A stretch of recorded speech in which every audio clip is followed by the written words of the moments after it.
June 3, 2023, International Waters, Taiwan Strait. The US Chung-Hoon, a 9,000-ton Arleigh Burke-class destroyer, is conducting a routine freedom of navigation operation alongside a Canadian frigate. Suddenly, radar operators detect movement. A Chinese-type Series 52D destroyer, the Loyang Treatway class. Guided missile destroyer breaks from its patrol pattern. It turns hard and aims directly at the American warship's bow, 150 yards. That's less than 2 football fields. At sea, traveling at 30 knots, that's not a safe distance, it's a death wish. The Chinese captain doesn't blink. He's testing the Americans, seeing if they'll flinch, seeing if they'll back down. But here's what he didn't count on. The US Navy doesn't play chicken, it plays chess. And this confrontation, it just became a masterclass in why you don't challenge the world's most advanced naval force. This is the story of what happened when China made a very big mistake. To understand why this moment matters, you need to understand where it happened and why China is so aggressive there. The South China Sea, a 1.4 million square mile expanse of water that carries 1/3 of global maritime trade. Every year, over $3 trillion worth of goods pass through these waters. It's also one of the most disputed regions on Earth. China claims almost the entire sea through something called the 9-dash line, a vague, sweeping claim that international courts have repeatedly ruled illegal. But China doesn't care about the ruling. Since 2014, they've built artificial islands on submerged reefs, turning sandbars into military bases complete with runways, radar installations, and anti-ship missile batteries. The message is clear: these are our waters, stay out. But there's a problem with that message: international law. The United Nations Convention on the Law of the Sea, UNCLOS, guarantees something called freedom of navigation. Any ship from any country has the right to sail through international waters without interference. The United States takes this principle seriously, deadly seriously, so the US Navy conducts what are called freedom of navigation operations, or FONOPs. These aren't aggressive patrols, they're legal transits through international waters, designed to uphold the principle that the oceans belong to everyone, not just whoever has the most warships nearby. And China hates. Because every time a US destroyer sails through the Taiwan Strait or past one of those artificial islands, it's a message: you don't control these waters. Which brings us back to June 2023. The US Chung-Hoon, an Arleigh Burke-class guided missile destroyer, was conducting a joint operation with Hamake's Montreal, a Canadian Halifax-class frigate. Their mission? A routine transit through the Taiwan Strait. Nothing provocative, just exercising the legal right to sail through international waters. But routine doesn't mean safe, not when China's watching. Let's go inside the ship. The US Chung-Hoon is a technological marvel. She's equipped with the Aegis combat system, one of the most advanced integrated weapons systems ever built. She can track over 100 targets simultaneously. She carries Tomahawk cruise missiles, anti-submarine torpedoes, and SEM-2 surface-to-air missiles. Her crew, 300 highly trained sailors, officers who've spent years studying naval warfare, enlisted personnel who know their jobs so well they can perform them in the dark, in a storm, under fire. On the bridge, the commanding officer monitors the transit. Everything is calm, professional, controlled. Then the radio crackles. Bridge 6, we have a contact maneuvering unusually. Chinese warship bearing 045, range 8,000 yards, speed 25 knots. The watch officer acknowledges. 8,000 yards, that's over 4 nautical miles. Not close, but worth watching. Minutes pass. Bridge 6 contact is accelerating. New speed 30 knots. Course change, he's turning toward us. Now the crew is alert.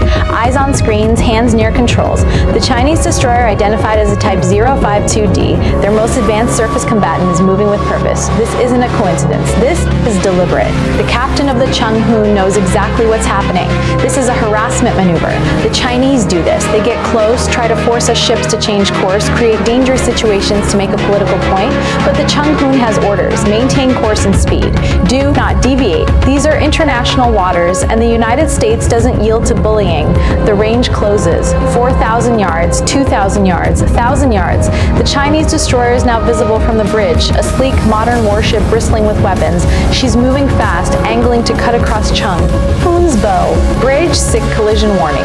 Closest point of approach in 2 minutes. Estimate 150 yards, 150 yards. Let that sink in. These are 500-foot-long warships displacing thousands of tons, traveling at 30 knots. At that speed, at that distance, if either captain miscalculates even by seconds, both ships could collide. Hundreds could die. International incident.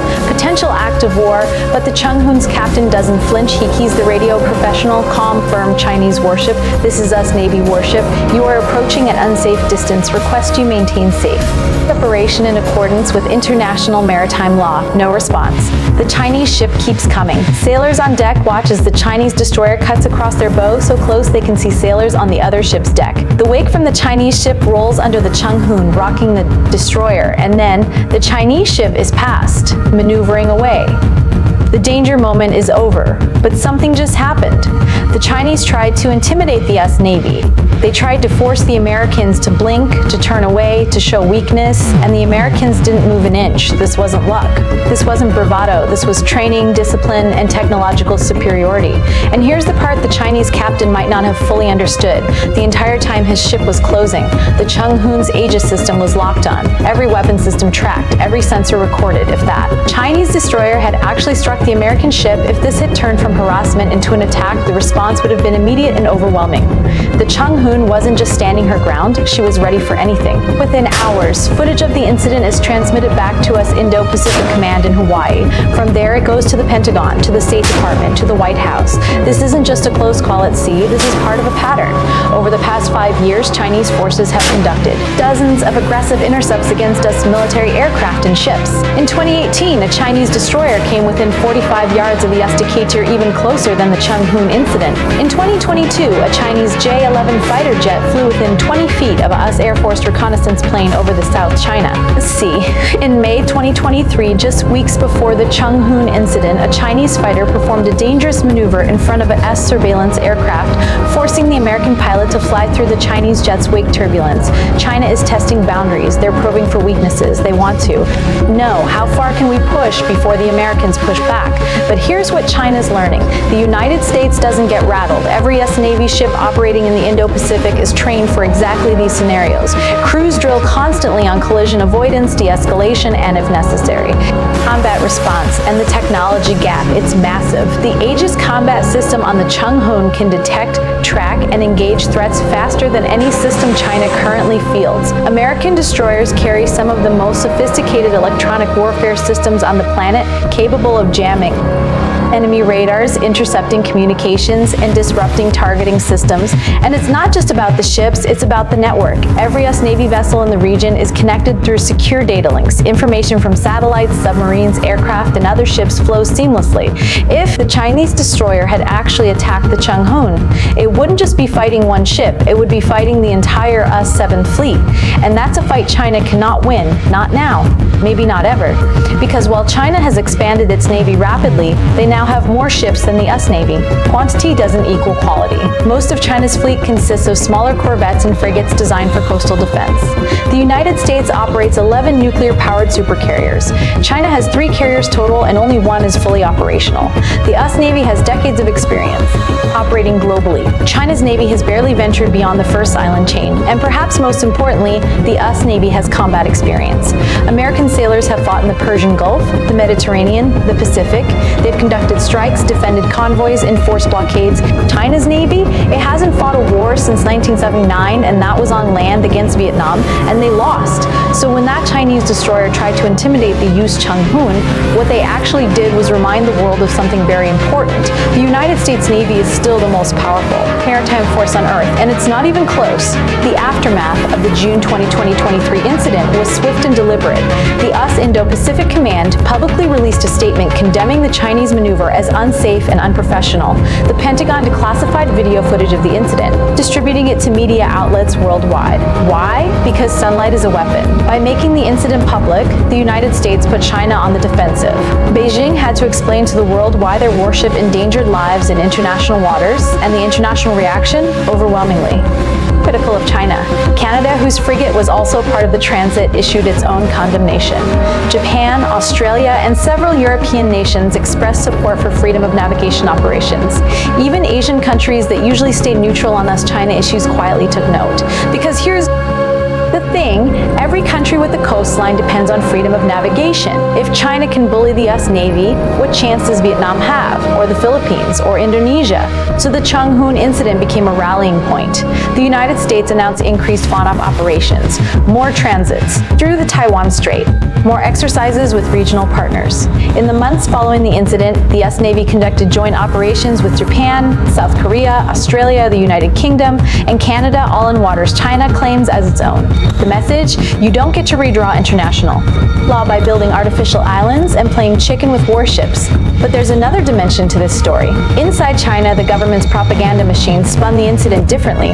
State media claimed the US warship had illegally intruded into Chinese waters, a complete fabrication, and that the planned destroyer had expelled the American ship. They showed carefully edited footage that made it look like the Chinese were in control. To the Chinese public, this was a victory.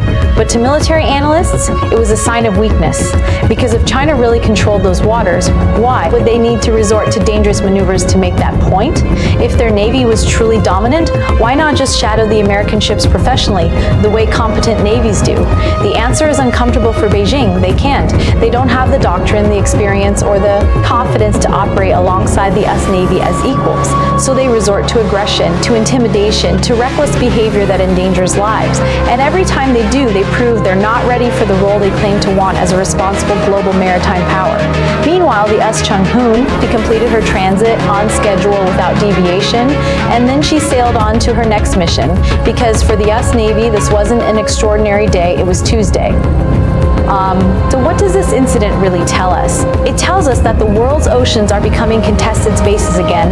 For decades after the Cold War, the US Navy operated with near total dominance. No one challenged American warships. No one played games. But that era is over. China is rising. Russia is resurgent. Smaller powers are testing boundaries. And the question is, what happens next? Some analysts warn we're heading toward conflict, that these close encounters are dress rehearsals for war. Maybe. But here's what's also true. The reason these encounters stay, encounters the reason they don't escalate into combat is because of professionalism. The sailors on the US Chung-Hoon didn't panic. They didn't overreact. They followed their training, maintained their composure, and executed their mission. That's not weakness, that's strength. It takes far more discipline to stand your ground without firing a shot than it does to lash out when provoked. And that's the real lesson of this incident. The United States Navy doesn't need to prove itself with reckless behavior. It proves itself every single day by operating globally, by maintaining standards, by defending international law even when it's difficult.